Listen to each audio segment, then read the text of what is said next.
uncensored. Welcome to COASTER-net Uncut.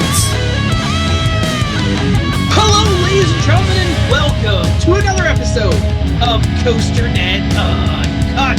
I am, of course, Andrew Barchak from Chicago, Illinois, joined by my good friend, Mr. Data Cruncher himself, Danny Miller. How's it going this evening?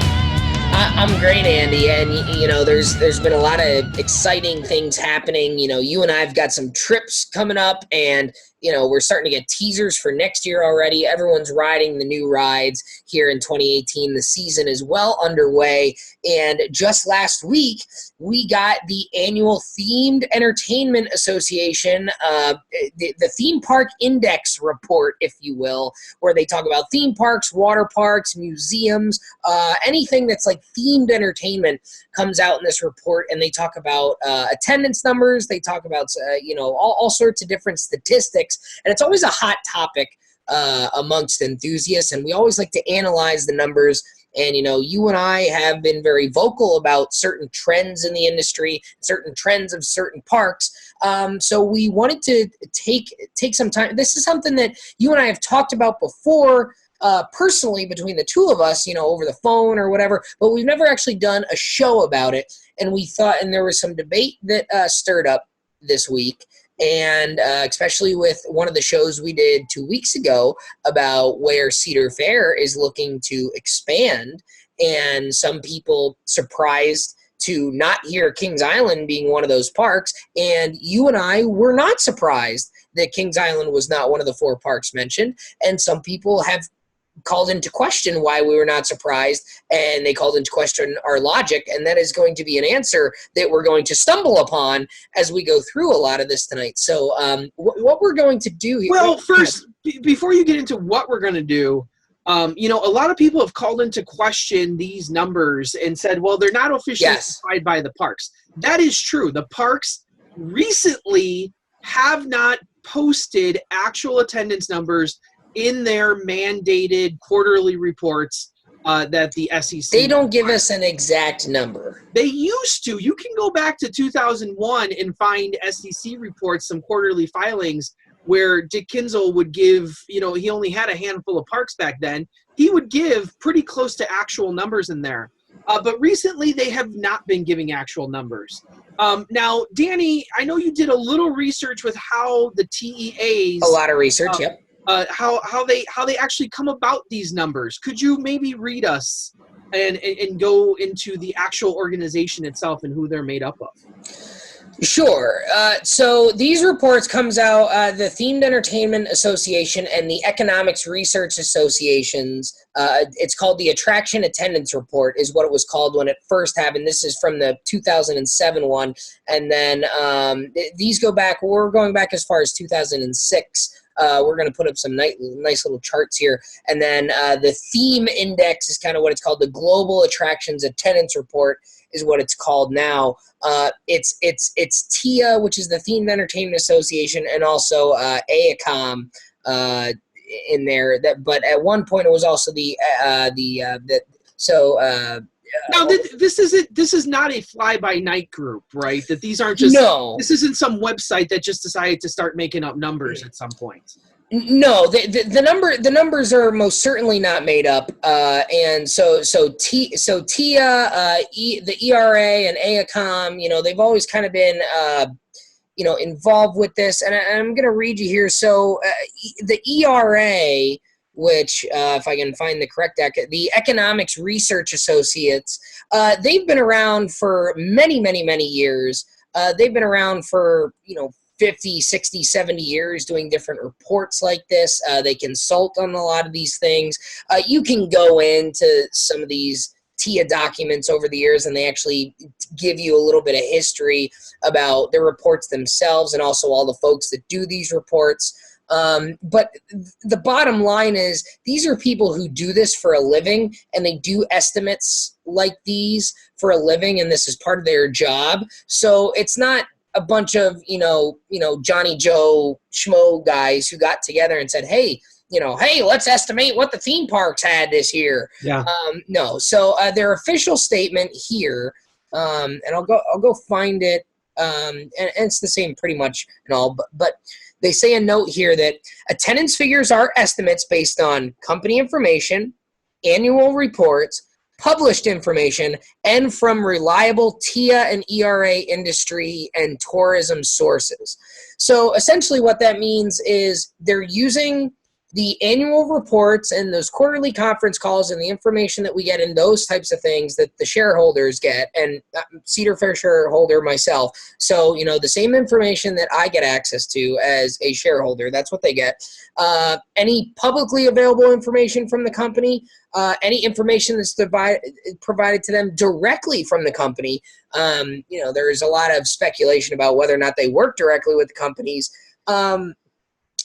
We've been told that the parks do kind of work with this group, and they kind of come up with a number and they say, well, it's a little bit higher, a little bit lower than that. And they kind of make their best guess based off of that thing, all the information they get. So generally speaking, while these numbers are not exact, and they're absolutely not exact because your attendance numbers for every park in the country do not end in 5 zeros. It's not a nice round number, but they are good enough based on the sources that are used and all the information that is used to estimate these numbers. They are good enough for us to have a good 45-minute to hour-long conversation about them. And they come from reliable sources. They're not coming from people off the street here. They do their homework, and they do a very good job of figuring this out. And we're not going to focus so much on the raw numbers themselves. Right. We're going to focus on the trends. And that's why we decided to put together a number of graphs tonight to show you the trends in this. Yes. The numbers are maybe off a little bit here or there, but the end of the day, the trends follow. Once we start looking at this, they actually follow the stuff that makes sense inside the industry. That when we look at the overall economic trends of like the 2008 economic downturn or the 2014 water main break at Cedar Point, the numbers reflect this stuff. So yes. So this is what lends credibility to it. You can sit there and you can question all these numbers you want. I don't know why enthusiasts get so bent out of shape when you start talking about attendance numbers, because when attendance numbers are good and the park claims them, oh yeah, we had great attendance numbers and these claim great attendance numbers, then they, cheer along with them. But when the numbers aren't so good, then all of a sudden, oh, well, these numbers are fake. When the numbers are good, and the weather was bad. Accept that. When the numbers are fake or when they're bad, oh, there must be fake then. So I don't know why people get involved in it, but we're going to look at what we believe are the trends and what TIA has actually put out. Right. And very rarely tonight, very rarely are we going to actually say, well, this is the number of guests that they increase, because that's not what we're looking at. We're going to look at a couple things. One, the trend, the overall industry trend, okay? And because you're going to notice when we put these charts up that generally speaking, every park, and we split them up in different ways. We've put Disney and Universal on one chart, and then we've put everyone else on a second chart, which is Six Flags, Cedar Fair, Busch Gardens, the SeaWorld parks, and we have Hershey Park in there because they're part of this as well. And then we did another one where we took off SeaWorld and Busch Gardens because, as you're going to see, the SeaWorld parks skew that chart a little bit. And then we're going to dig deeper into those numbers. So we're going to see the overall trend of the industry as a whole as it relates to the economy from 2006, when the latest report that we can go back and find on the TIA website is, up until the one that just came out 2 weeks ago in 2017. So we got, 11, 12 years. Going to look at the overall trend as a whole. We're going to look at the trends relative to each other from park to park, because you're going to see some trends that are nifty from parks that are in the same market, and which is something we've talked about before. And we're also going to look at the effect of major attractions in the years they opened. And, for things like Harry Potter, you see the effects over several years because it's a destination. So people make those trips, maybe 1 or 2 years out. So we're going to look at those things, and we're going to look at percentages to some sort. You make a good point about percentages where, like the Cedar Point water main break thing, where The year after the water main break had a artificially high percentage increase because of the water main break. They had lower than expected attendance, not because the park performed badly, but because the water main break, they lost a 3-day weekend. So the year after had an artificial spike from what the previous year was, but in the overall trend, you'll see it followed it quite nicely. So which one do you want to, let's do the Disney Universal one first, because I think we're going to spend the least amount of time on that one. Yep. Okay, so as we'll put this up here, and this is something we took the numbers directly out of the TIA reports from the last 12 years, and as you see on this graph here, you've got the color codes on the right side there. You can see Magic Kingdom, Disneyland way above everything else, and then you've kind of got Epcot, Animal Kingdom, and Hollywood Studios. For the most part, Andy, for this entire 12-year span, they are all following the exact same trend. They're increasing and decreasing at almost exactly the same rate until 2017, when Disney's Animal Kingdom has a massive spike in attendance, and obviously that is due to the opening of Pandora. And if we look at the percentage increase, 15.3% attendance increase in 2017 for Disney's Animal Kingdom. And when you look at this in the chart form, massive increase from Pandora. Also, Pandora also allowed them to stay open later, where before Animal Kingdom was never a draw. You've got more people park hopping, so you get more people coming over from some of those other parks. Yes. So that actually pushed it above Epcot, which I find really interesting. You know how much I love the Pandora edition. Yeah. I thought it was a fantastic edition overall. And it seems like a lot of other people felt that way too. Yeah, well, and this, like you said, this is the first year in the history of these reports here that we have where Animal Kingdom was the third highest park on the list. It was always Epcot, and then Hollywood Studios and Animal Kingdom kind of bounced back and forth for a while there. So let's go back to the chart here. So then as we get farther down, we have California Adventure in there, which is the black line. And you can see that's kind of, bouncing around with the 3 Universal parks down there. And then you get to 2012 when Cars Land opened, and you see a big spike for California Adventure in 2012. And then they sustained that growth in 2013 through 2014, 2015. And then they've started to dip a little bit in the latest 2 years since. But from 2011 to 2015, huge growth for Disney's California Adventure there. And again, that is presumably due to the big addition of Cars Land in 2012. And if we look at the actual number there, in 2012, 22.6% attendance increase for Disney California Adventure, which is one of the largest percentages of any of them that we're going to be talking about here tonight. So, well, what's interesting too is they always talk about Disney being that Disney's California's Adventure is the only Disney park that's beaten out in attendance by any other park. Mm-hmm. And you see for a number of years there, specifically 2013, 2014, it was still better than any other park. And then when you start getting into those big Universal Studio Florida things with Harry Potter and the addition of Harry Potter again, you start seeing them drop. But now they're pouring a whole lot of money back into California Adventure with the Guardians of the Galaxy Mission Breakout, with the new Pixar Land. Is that going to be enough to push it over? They had Mission Breakout here, and you see a little bit of a rise, but it's the same amount of rise that Islands of Adventure had too. Yeah. And it's going to be real interesting because as we see the 3 Universal parks and Disney's California Adventure, they're increasing at rates higher than the 3 lesser Florida Disney parks. So they're rapidly approaching Hollywood Studios. So they did So the addition to Animal Kingdom really spiked Animal Kingdom to get up there with Epcot. So there's a little gap there. You're approaching Hollywood Studios, but just in time for Star Wars to open up, and I imagine we're going to see a very large spike from Star Wars at Hollywood Studios and also at California Adventure, right? So we should see the black and we should see the black and purple lines in the next few years here make another big spike like what we see. And I imagine it would be because nobody really cared about Avatar, right? The movie. No. Star Wars is way bigger than that. So I would think that the purple and black lines for Hollywood Studios and California Adventure are going to spike at an even greater rate over those first 2 or 3 years of Star Wars land compared to Animal Kingdom. And it'll be interesting to see in 2018, when that number comes out a year from now, if Animal Kingdom will sustain that growth or if they'll maybe drop off a little bit. I suspect that growth will still sustain.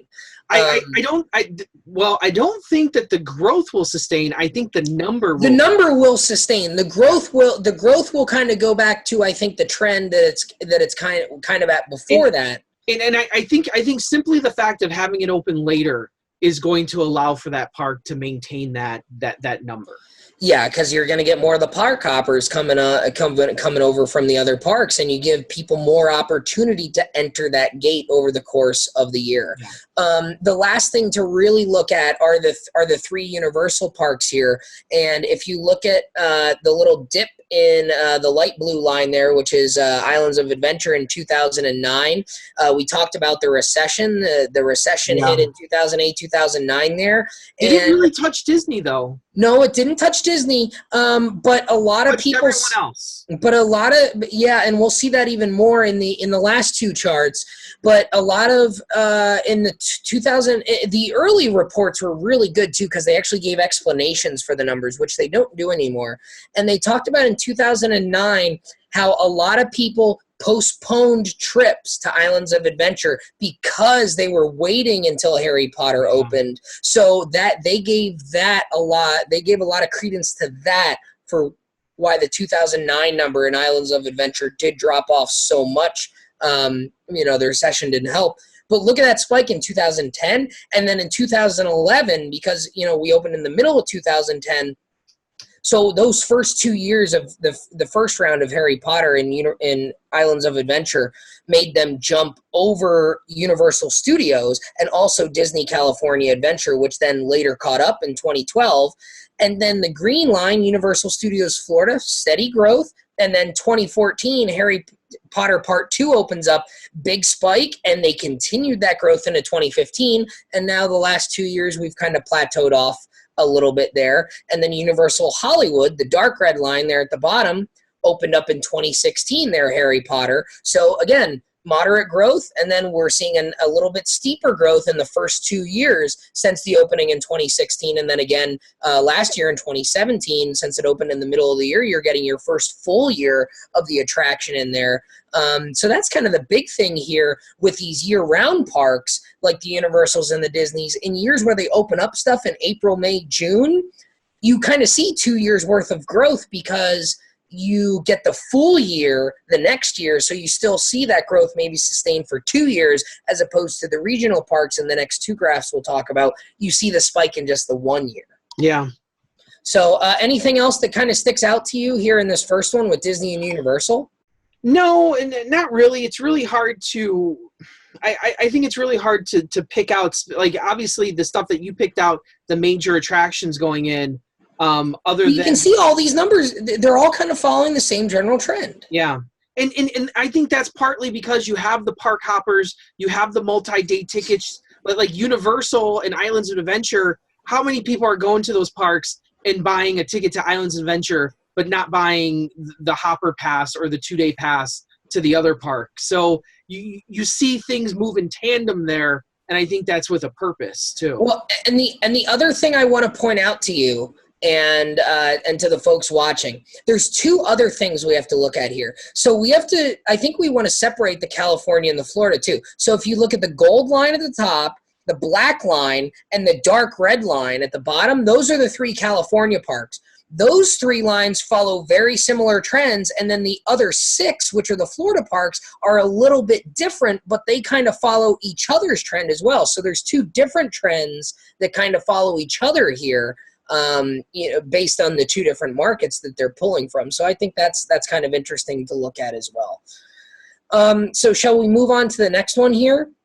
We shall. All right. So the next one is essentially the Cedar Fair parks, the Six Flags parks, Hershey Park, and then the Busch and SeaWorld parks. And we're not going to spend a ton of time on this one because we want to get into the one that takes out the Busch and SeaWorld parks. The reason I wanted to put this one up here is the navy blue line at the top and the brown line in the middle there are the two SeaWorld parks. You see SeaWorld San Antonio is like the lavender at the very bottom. It's in that jumble down there. But look at where SeaWorld Orlando was compared to the other. I mean, it was up in the 5.75 million range and just has been taken a nosedive really and has been brought back to the pack of these other regional parks. SeaWorld San Diego was kind of at the tippy top there, up there with Busch Gardens Tampa, and has dropped off severely and is now in danger of falling out of the top 20 altogether. Even Busch Gardens Tampa and Busch Gardens Williamsburg farther down there, unsteady declines here. And this is really a testament to, I guess, everything that's been going on with SeaWorld the last 5 years here. And I remember saying to you when Blackfish came out in 2013, and we can see here on the two big SeaWorld parks, Orlando and San Diego, big drops in 2013 and 2014 from the 2012 number. There was the recession hit a little bit there in 2009, 2010. All these parks seem to have a little bit of a dip in 2009 for the most part. Some of them also dropped off in 2010, but then everyone started going back up in 11 and 12. The two SeaWorld parks dumped off in 13 and then again in 14 when we heard about the big stock drop off. And I remember saying to you, when these numbers came out in 2015, and I saw that SeaWorld Orlando went up a little bit, I said to you, that's it. The worst is over. SeaWorld is there. This is the worst of it. They're going to turn it around, and they're going to start to slowly increase. And then in 2016, when they open up Mako at SeaWorld Orlando to drop off 7.9% when you open up a B&M Hypercoaster. And I want you folks to remember that number. 7.9% decrease when you open a B&M Hypercoaster. When we get to the next chart, we're going to point out several B&M Hypercoasters that saw 3, 4, 5% increases at these other regional parks. And when that number came out for Mako in 2016 and I saw they went down 7.9%, that's when I finally got on your bandwagon and said, yeah, they're in a lot of trouble, because I thought they were turning it around last year when they started to go back up a little bit. But then you open a big ride like Mako and you go down 8%. That is not good. Well, you just look at this, and people constantly posted, hey, look at all the packed houses. Look at SeaWorld's doing fine. You guys are crazy. Not the case. And SeaWorld's one of those people that came out and said that these numbers aren't right. That they posted and they responded to it, and they said these numbers aren't right. I don't know how you become – how you are literally 3 million people off, because you've gone from that's half the number at this point. You're almost 6 at the height, and now you're down to like 4. You're 2 million people off. I don't think any group could be that far off from a realistic number. SeaWorld's in trouble. It's been in trouble, and pretending like it's not in trouble is not going to help it anymore. And it's all of them. It's San Diego. So look at the drop off in San Diego from 2016 to 2017. Yeah, they're still going down. San Antonio, shockingly to me, is the one that has weathered the storm the best. And maybe it's because they are at a more manageable number to begin with. And I think they're in a much less competitive market as well. I think that helps them, because San Diego is in the Southern California market where you have Knott's, you have Universal, you have Disney, you have Magic Mountain. The goal of SeaWorld is to attract some of the families, right? That's what you're trying to go to a certain point. And then Orlando is in that Florida market. In SeaWorld San Antonio, in that Texas market, you've really only got to compete with the two Six Flags parks. Yeah. And those are a different demographic that they're going after. So the family market in Texas, SeaWorld is kind of the place to go. And it's not that it's the place to go maybe, but it's that there's not another place to go for the families. So, they're not going to Six Flags Over Texas. They're not going to Six Flags Fiesta Texas with their 6 and 7 year olds. That's not the place for them to go. And you're probably not going to down there has done a very good job with trying to attract families to the park by giving away Wave Breaker is a nice. Well, it's giving away the free kindergarten passes. Now we see this year they're expanding the Sesame Street stuff. Yeah. So they're doing that across the board. I actually think we said that IPs might be the way for SeaWorld to save itself. And that's the one we went to because we said they already have some of the Sesame Street ones in the Busch Gardens Park, so they could roll that out, and that's what they're doing. And that's what they're doing, and it's interesting. And it'll be interesting to see how that pays off this year, to see if we see a reversing of this downward spiral. And at this point, I don't even know. I can't even speculate as any further how far this can go. And when you see the Florida park still steadily increasing, yes, it'd be one thing if you were flatlining and you just weren't getting new people. Yeah. But you're not getting new people, and the people who were coming are not coming anymore. And when all the parks in Florida and California are still steadily increasing at a moderate rate, and you're going down in the dive bomb type fashion that these parks have in the last 6 or 7 years, you got to do something. And maybe Sesame Street is the way to get some of those families back, and chalk one up to us because we said maybe that's what they got to do, and they're going to give it a shot. And well, Danny, I have the answer for you. The answer is called the RMC of Gwazi. Well, you might not be wrong there. You might as well try something, right? Yeah. All right. So, to anything else you want to point out here, we're essentially on this last graph, this third chart. We're gonna take away the Busch and SeaWorld parks because the SeaWorld Orlando kind of skews the scale of this one, and we're gonna take those off and just give you Cedar Fair, Six Flags, and then Hershey Park, and we're gonna look at very specifically some year-to-year things here. So let's take a look at the 2006 numbers as our base number. And what do you say we go year by year here? So then we go to 2007. Everyone is generally kind of standing pat 2006 to 2007. Not a huge amount of growth. Cedar Point, a fair amount of growth. The addition of Maverick, as we know, 2007, the year of Maverick. So we see some growth out of Cedar Point there. The big spike here is Hershey Park.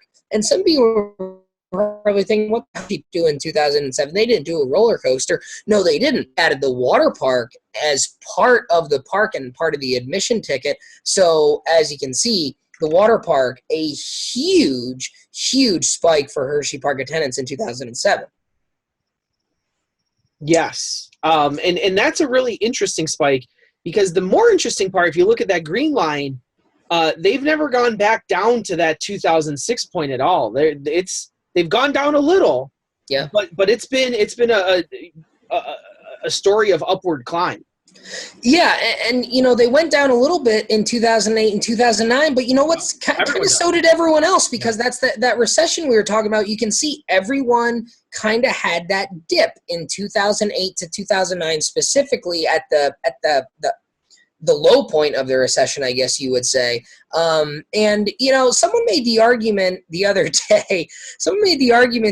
That Diamondback in 2009 at Kings Island caused a huge spike in attendance. And that categorically is false, because they actually went down 4%.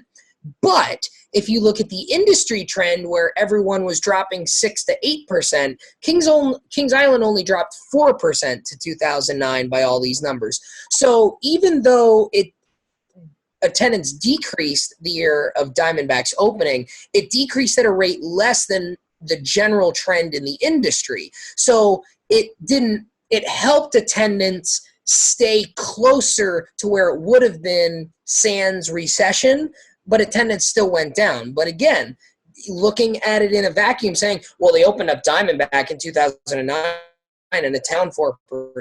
Yeah, but you got to look at the whole picture here, which is what we're trying to do here, where the entire industry is down 6 to 8%, to only be down 4% when your sister park up the road, Cedar Point, is down 8%. Maybe 4% isn't so bad there. Whereas, like I said, when you go down 8% B&M Hypercoaster at SeaWorld Orlando when everyone else is up in 2016, that's a worse. Yeah, absolutely. I'm actually really surprised at how far Cedar Point dropped, and it's really been a story of trying to come back from that disastrous 2009 year for Cedar Point. Yeah, absolutely. And I'll tell you what here. I wish we could see numbers like King's Dominion and Carowinds, because the 2010 number is the number I would want to see for them with the 2 Intimidators opening up. We don't have the luxury of having those numbers. We see, because of Diamondback's help of not dropping Kings Island so much, they actually jumped up above Cedar Point in numbers for a couple of years, which is interesting because Cedar Point didn't really do anything big for a couple of years. We get to 2010, 2011. 2012 is a big year here. And I want us to take note of 2012 here for a couple reasons. First off, you got to look at the green line of Hershey Park. 2012, big spike for Hershey Park. Sky Rush opened up, okay? Now, I talked about B&M Hypercoasters and how there is an 8% decrease for Mako at SeaWorld Orlando. Look at the gold line at the top. Canada's Wonderland, 2008, Behemoth Open, big spike from 2007. Then they go down with the recession. They start to climb back up. 2012, above average increase when they open Leviathan, and then they start to decrease again. So Canada's Wonderland having more decreases than increases on this chart. Really, in 2008 and 2012, the 2 big years of the big B&Ms had nice big increases. So that shows you that the general public and the attendance base as a whole responds to the big B&M coasters, whereas they didn't at SeaWorld Orlando in 2016 at a time when everyone else is going up. So again, kind of making that parallel there. Another big one to look at in 2012 here, Knott's Berry Farm dropping bigly in 2012. And again, I go back to that big spike we saw in 2012 at Disney California Adventure when Cars Land opened. We credited the Knott's decrease a lot to Cars Land because Disney and Knott's Berry Farm compete for that family demographic.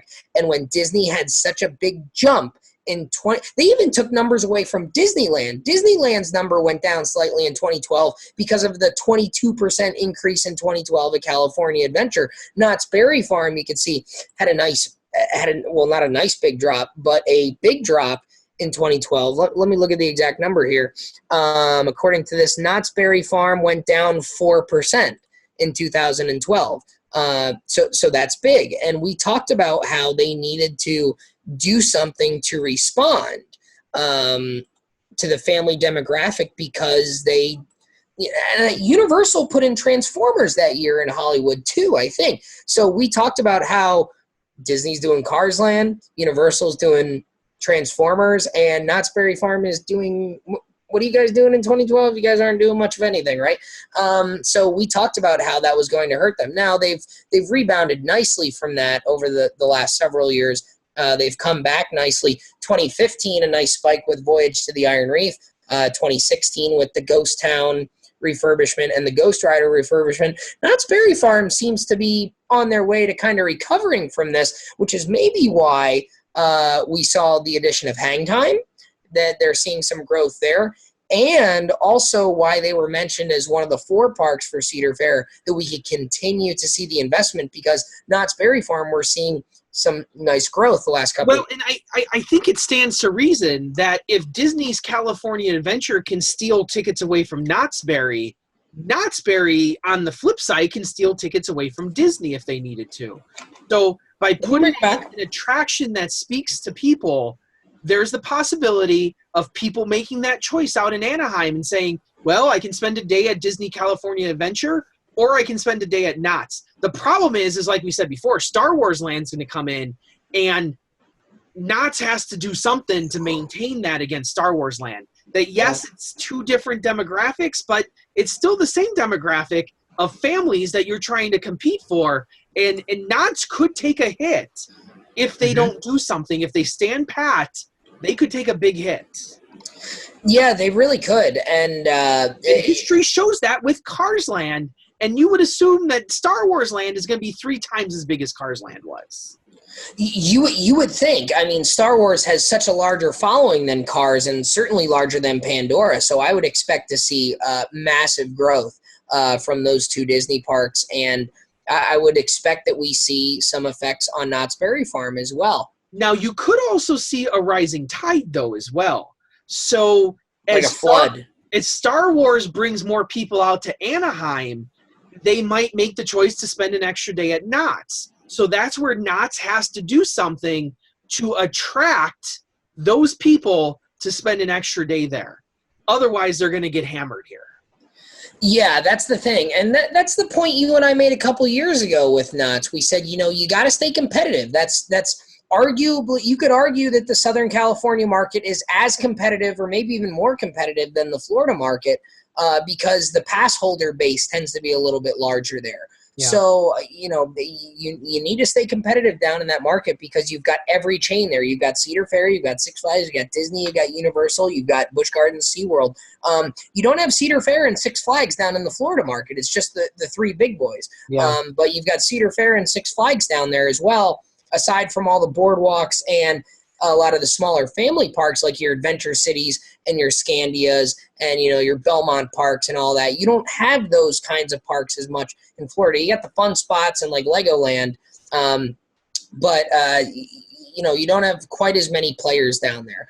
And I'm setting us up here for our big discussion point here because, again, I asked you to look at Canada's Wonderland and the big spike from both Behemoth and Leviathan.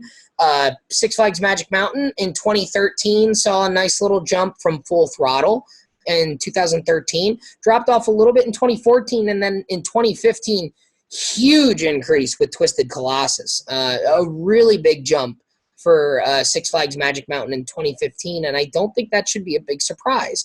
And then Cedar Point is an interesting one because you see the big spike or an above average spike in 2013 for Gatekeeper. Then you see the drop in 2014, which the numbers kind of align with a long weekend that they missed out from the water main break where they were closed for 3 days essentially.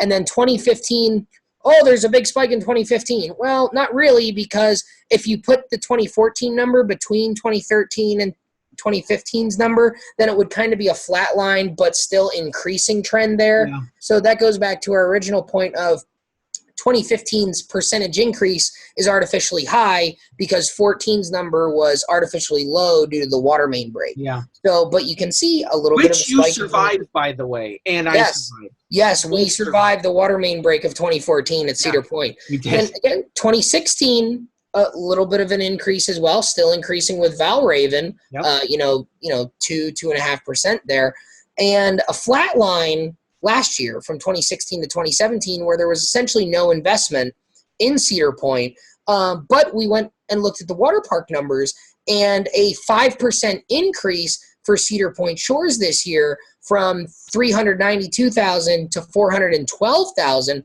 5% increase. That doesn't sound like a big deal, but the water park industry, the top 20 in the water parks in North America overall were down 3% as a whole. So to go up 5% when the entire industry as a whole was down 3%, that's 8% above the average delta there. So that's very good, and that supports the fact that Cedar Point, good move, investing in the water park. So they got more people to the water park. Maybe they didn't go to Cedar Point into the park itself, but they came to the water park, and that's still money in their pocket there. Yeah. So I think the last thing we really need to talk about here, and it's kind of the elephant in the room. Before you get into that, I think you should also see the reason why they're investing in some of these Six Flags parks, that people are like, you haven't invested in Great America for so long, and now constantly we see Great America getting big investments with X-Flight, and then Goliath, and then Justice League, and then Joker. And now this year, the Larson Loop, whatever. Well, and I need to put out a disclaimer there because of the orange line there for Great America in 2014. Great America was not in the top 20 in 2012, 2013, and 2014. So we don't actually have numbers for there. So that flat line there is an artificial flat line because we don't actually have the numbers. So we don't know what they did for 2012 in X-Flight, and we also don't know what they did in 2014 with Goliath. We would assume that they were some increases, but we don't know what the numbers are. So that flat line is kind of a fake flat line there. But the Metropolis and Joker editions suggest that people are going for those attractions. Yeah, look at those increases there. Like, come on. Like, even Joker, that was a moderate edition that most people, even in Chicago, were like, maybe it's something I want to ride. 100%. Saw a big increase, and I just think it shows the overall popularity of Great America. And I think this is a place that we're going to see future investment too, because I think Six Flags especially wants to be in talks with the big boys up here. They want to move up. Yeah, it's Great America. According to these charts, Great America looks like just a fine place to be investing in big rides right now. However, I think all the Six Flags numbers have to be mitigated a little bit. You have to question some, simply because when you buy a Six Flags pass, and most people buy Six Flags passes, they don't buy daily tickets. You walk through the gate, 15 times, you only pay $70 versus a Hershey Park where their season pass holder base is still pretty robust, but a lot of people are buying daily tickets. I don't know how many people are actually buying daily tickets to Great America and how many are, and that's a whole nother equation there. Yeah, the revenue is a different thing. So still, I don't know if your investment can be as high because you have such a big season pass holder base, but you might buy a season pass and only walk through the gate once. So that's still like buying a $70 to $80 one-day ticket. I don't know how people are doing it, but you have to wonder just a little bit how that's going down. Well, and even so, those people are buying the drink cups, they're buying the meal plans, they're buying the photo passes, they're buying all that stuff still. So, I mean, they're still spending, a couple $100. Even if they're getting all the deals, they're still spending a couple $100 for that. So the season pass might only be $70. But if you pay for a meal plan that's $70, $80 and an all-year drink thing, which is $30 or $40, depending on, how many people you buy them with, if you get a photo pass like a Cedar Fair, so by the end of the day, if you're getting all those things, you're still spending $250 for all your season stuff. And those memberships are pushing up those prices too now, where people are investing more and more money into, what they used to get for $70. Now they're paying $20 a month for. So anyway, let's go to the main event story, and that's the story of Kings Island, because this is the one that people have been questioning. And whether or not Kings Island should invest heavily in another ride. And when we get down to the brass tacks here, Kings Island's doing well. I don't think there's anybody claiming that Kings Island is not doing well for a theme park. It is a great park in the Cedar Fair portfolio. Mm-hmm. However, that's not the question we're asking. The question we're asking is, does it make sense to add a $25 million roller coaster into Kings Island again now? Danny, give us the answer. And if you look at this, no, it doesn't. Because I go back to what I pointed out to you earlier. And like I said, I was kind of setting us up for this conversation. Canada's Wonderland, 2008. Nice big above average increase in attendance when they built Behemoth. 2012, above the trend increase in 2012 for Canada's Wonderland when they built Leviathan. Cedar Point, if you look from 2009 to 2012, a very steady increase, and then 2013, they open Gatekeeper. That increase goes up. That incline gets steeper.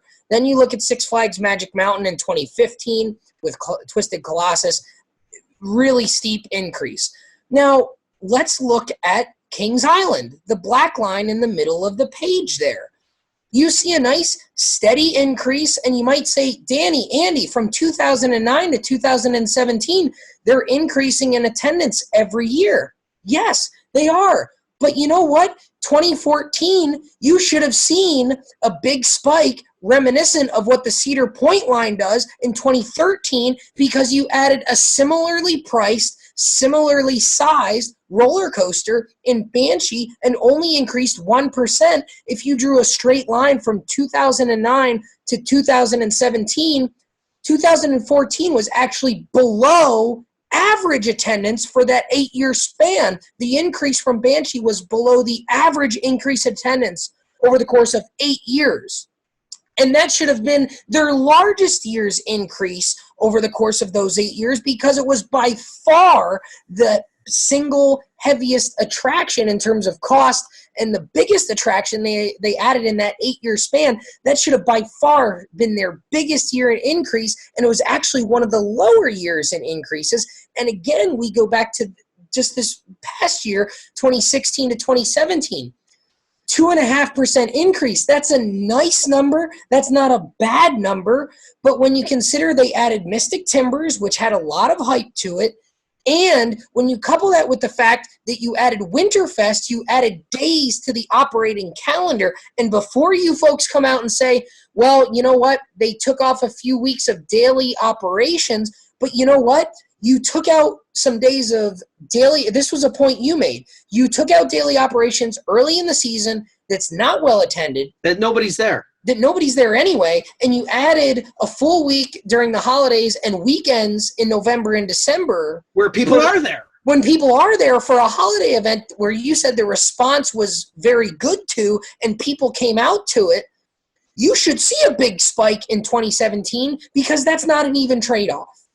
It's like if I told you, hey, Danny, I got $5, you got 20, let's trade. I'm going to take that deal every time. Like that, like that argument. Okay, you're losing days, but you're also saving on operational costs. You're trading the $5 days for the $20 days, and then you still added operational days on top of that. Yeah. And you added a major roller coaster that you had a huge advertising campaign for. You had a huge teaser campaign for, and people. We've been hearing that they love Mystic Timbers, and they do. It's a fantastic roller coaster. You should have seen a bigger spike when everyone else is still going up this year. And I'm going to say this. It seems to me that Kings Island is going on an upward trend regardless of addition. Yes. So I think the story is if you're going to keep going up, and it looks like that trend's going upwards, if you're going to keep going up, why are you going to spend an extra $25 to $15 million to not get the return? And this has been my point, that the return comes, I can take that $25 million and put it into California's Great America, to put it into Carowinds, to put it into Knott's, and maybe see a bigger return on that $25 million. And see another line join this chart here. Yeah. And that's the name of the game, is if Kings Island, and people like to say, well, a Giga is going to bring people out. And yes, we've seen that at Canada's Wonderland, that the Giga brought people out, Behemoth brought people out. But you know what? Gatekeeper brought people out, and that, granted, it was a new type of coaster, is a new wing coaster, whatever. Valraven brought people out that nobody really talked about. Everyone crapped on Valraven for after it was announced. And yet we still see a significant increase there. So I don't know what to tell you other than, do I think, and I said this with Water Parker the other day, I said, do I think that Kings Island will eventually put in a Giga? Yes. Do I think it's going to happen now? No. Because take the $25 million now, invest it in other places, and when those places hit the marks that you want them to hit, then take that money and put it into Kings Island. Yeah, and I think what you can really look at is the green line of Hershey Park. You see a nice steady increase from 2009 to 2011. Then you see a spike in 2012 when they opened Sky Rush. And then from 2012 on, they continue at that same rate that they were in 2009 to 2011. And they didn't really add anything. They added Laugh Track. Yeah, it added Laugh Track in 2015. I mean, we're seeing a similar increase for Banshee at Kings Island as we did a year later at Hershey Park for Laugh Track. Yeah. And Banshee should have a much bigger effect. That spike from 2011 to 2012 in the green line of Hershey Park is what we should have seen from 13 to 14 for Kings Island on the black line. We should have seen a steeper increase, and then they continue at the same rate they were before. And if you just put that black line on a chart and said, here is an amusement park's attendance over the course of 12 years, tell me what year they added a $25 million roller coaster in, you would probably say it was 2008. Yeah. Because that's the biggest increase they have. And then you might say 2015 because it's a little steeper. And then maybe 2014 would probably be the 5th or 6th year that you would pick out of that. What did they even add in 2015? I can't even think. Did they add anything? No? Dinos was 2011? 2015? What was 2015? I don't even know what they added in 2015. And maybe it was a bad weather year and Banshee was a 2-year deal. I guess you could make that argument that people came out the second year for Banshee and didn't come out the first year. I guess. I mean, everything else is a little – I mean, Cedar Point, you kind of have to throw out Cedar Point a little bit because of the water main break. I mean, Canada's Wonderland was down a little bit. Knott's Berry Farm flatlined. I mean, Magic Mountain was down a little bit. But, I mean, Hershey Park was up. And I mean, if we go back to the regionals, you got to throw out the SeaWorlds there. We go to the nationals, 2013 to 2014, Magic Kingdom was up a lot. Disneyland was up a lot. All the other the destination parks were up a lot. The regional parks were kind of flatlined a little bit. So, but again, we should have seen a big spike there. I mean, the economy wasn't that different from 2013 to 2014. So, I'm not quite sure. Again, they're increasing without a doubt. That's not in question here. But we should have seen that 1-year spike that we've seen in a lot of those other lines in that black line in 2014, and we didn't see it. So it tells me that if you build a $25 million roller coaster at Kings Island, you may not get you might get an increase. You probably will. And you might be able to say record attendance, record growth, but you can increase just a little bit and get to that. But to get your return on investment in that first year, you need to do a little bit better than that. Well, and the question becomes is market saturation. And maybe, I've been kind of saying that Kings Island maybe has saturated the market. It doesn't look like that's the case. They keep moving upwards.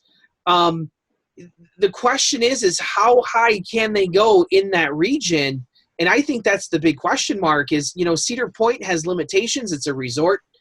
Canada's Wonderland, I think, has no competition whatsoever. I was kind of surprised not to see them list that park as a park they're going to invest in because it would seem that there is upward movement there. Mm-hmm. So I don't know. It's an interesting problem that we're going to see here. And I think the 2018 numbers, we're not going to go through this whole discussion again. No. But I think the 2018 numbers are going to be really telling because Kings Island did nothing this year. So if they still go up and did nothing, I'm going to tell you, Danny, I don't know. I'll tell you what, if Kings Island's number is they up put in a barbecue shop. Come on. If their number is up at all in 2018, then I think that's game over. I mean, that's game, set, match right there. Especially since we already heard they're going to open Flight of Fear for Winterfest, so they're expanding the Winterfest lineup. Maybe they'll expand the calendar a little bit more. I don't even know. I think maybe this time next year we ought to go back to these charts and we'll just add on 2018 and we can say, here was the industry trend. Here was the destination parks trend. Here's what SeaWorld's doing. and then let's look at the Cedar Fair parks because – we're getting a big Cedar Point. We should see a big spike at Cedar Point, you would think. You would think with Steel Vengeance. You would think so. We'll see if maybe some new parks come into the mix here. A lot of the other parks that are adding stuff like Six Flags Over Georgia, Kings Dominion, they're not on these lists yet. We don't know how close they are. You would think that a park like Carowinds is getting close, right? Because... Well, they always say Carowinds topped. They say Carowinds topped $2 million. So for the first time when they put in Fury, I thought they said so. Okay, Carowinds is in the discussion but they have to get to 2.5 to really be in the discussion. So well, at that point in 2015, they would have had to be around the 2.7 mark to be in the discussion, and now it looks like they're going to have to be closer to the 3 million mark. yeah, And they haven't. So the other park that I don't know. I think the other story here is it's a good time to be a theme park owner right now too, because it looks like everything's on an upward trend. Yeah. That everyone's making more money, or at least getting more attendance. We don't know if they're making more money. They're getting more attendance. More people are walking through the doors. It's a good time to be part of that. And you wonder, as the economy improves, will this continue, or will more people start going back to Disney? And we start seeing those increase again. So Yeah, well, and we've talked about Matt. We met here as well, and we've talked about we don't like all the things that he's done and his whatnot. And people are like, well, he's good for business, and it's like, well, yeah, he's done some things that have increased attendance and increased revenue. Yeah, but there's other things behind the scenes. But he's also cashed in, because Winterfest was the last big cash in that you can extend the season with. So the calendar doesn't get longer than 12 months. No, it does not.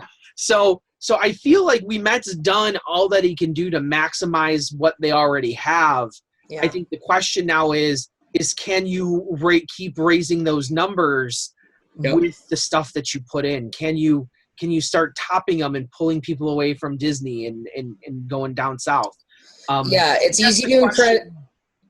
Yeah, go ahead. I said that's the question for the future, is how far can you push these numbers north of where you are already? Yeah, because it's easy to increase attendance. It's easy to increase spending. It's easy to increase revenue when you operate more days. You also increase your cost. But if you do it strategically, you can increase your profits. And that's what he's been good at doing. But like you said, the calendar doesn't get longer than 12 months. You can only be open so many days during the year. There's certain days where you just cannot be open during the year because you're not going to make money. Yeah. So, you increase you do the season passes, you do the all year meal plans, you do the season cut the line passes. We're getting into all that now, which is increasing spending, revenue, profits probably. And attendance, because if you have that season pass and you buy that all season fast lane, you're going to go get your money's worth. You'll go to the park more so you can cut the line and ride more rides. But there's only so many things that you can spend money on, and there's only so many days you can go to the park. Yeah. So eventually you've got to keep growing in other ways through better additions, and we'll see where it goes in the next 5 years. Maybe. We shall see. So it'll be interesting to see this in the coming years. I think we've had a really in-depth discussion tonight. I know this discussion is not for everybody. No, it's a very statistical and technical discussion, and you and I like diving into that from time to time. And maybe this is hard to follow for some people, and they don't understand it. Because I find this fascinating. I find this. Oh, absolutely. This is absolutely fascinating to me, to see these trends and see how, because I remember talking, on the Outlaw Run documentary, and how Joel Manby had specific goals for Outlaw Run and what he meant for it. And all the parks have that. They have specific goals. They know whether or not they met those goals. They can say, because they're so vague in their quarterly reports and they don't actually release actual attendance numbers, they can spin stuff a little bit easier that way. But they know whether or not they met those goals. They know what those goals were to begin with. And it's interesting to see where this is going to go in the future. And I think those parks that meet those goals are going to see more investment in the future. I think that's the bottom line. Yeah, absolutely. This was a real good discussion. Hopefully, if you didn't find it entertaining, at least you found it informative. And, this is real interesting stuff. And when it comes down to it, the theme park industry is a business. People are in it to make money. We're in it as fans. We spend our money at the parks, and we spend our money at the places we choose to do so because of the additions they put in and the policies they have sometimes. and we vote with our wallets, right? Rob Decker always said people tend to vote with their feet, right? Well, we vote with our feet, we vote with our wallets. We go to the parks that we want to go to. So this is kind of a behind the scenes look of maybe what subconsciously is going on in the GP and the coaster enthusiast head as to where people are spending their money and where they're spending their time at the parks. So I think this is an interesting thing to look at year after year and do some comparative analysis here. And, like you said, it's not for everyone, but hopefully it was informative and entertaining, and hopefully you come out of this a little bit smarter than you were before. Well, as always, thank you for joining us here on COASTER-net Uncut. I'm, of course, Andrew Barczyk from Chicago, Illinois. And I'm Danny Miller from Binghamton, New York. Right on, Ride Warriors. Get to the parks, guys. We'll see you.